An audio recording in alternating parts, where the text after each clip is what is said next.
tu te rappelles, la NASA, elle avait découvert dans l'espace une météorite qui viendrait d'un autre système solaire.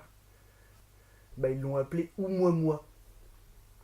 Oui, sauf que c'était pas une météorite, c'est un astéroïde. Bon, c'est pareil. Météorite, astéroïde, comète, tout ça, c'est quand même des gros cailloux qui flottent, quoi. Non, c'est pas pareil du tout en fait. Bah, quand même.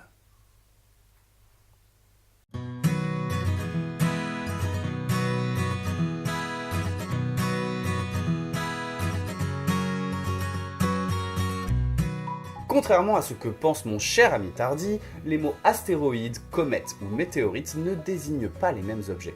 Les astéroïdes sont des corps rocheux ou métalliques de taille ou de forme irrégulière qui peuvent soit errer dans l'espace, soit graviter autour d'une étoile. Dans le système solaire, on les retrouve généralement entre l'orbite de Mars et l'orbite de Jupiter, et ils forment la fameuse ceinture d'astéroïdes.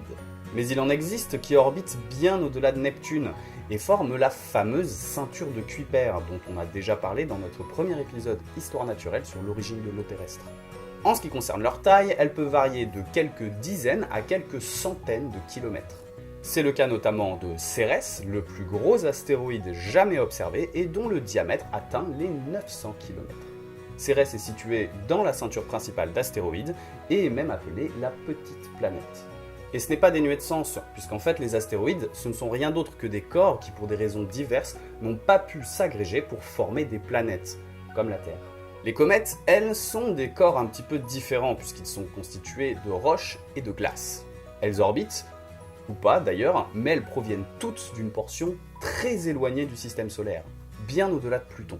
Une comète est généralement divisée en 3 parties, un noyau, une chevelure, appelée également coma, et d'une ou plusieurs queues. Enfin, une météorite, ce n'est rien d'autre qu'un objet céleste qui est venu percuter le sol d'une planète. Et dans le cas de la Terre, par exemple, il faut avoir survécu à la traversée de l'atmosphère. Lors de cette traversée, la friction qui est due à l'atmosphère va détruire tout ou une partie de cet objet et laisser pendant un court instant une traînée dans le ciel. C'est également ce phénomène que vous observez lorsque vous regardez des étoiles filantes. Voilà, vous pouvez désormais briller en société à la pause café de 10h du mat avec vos collègues.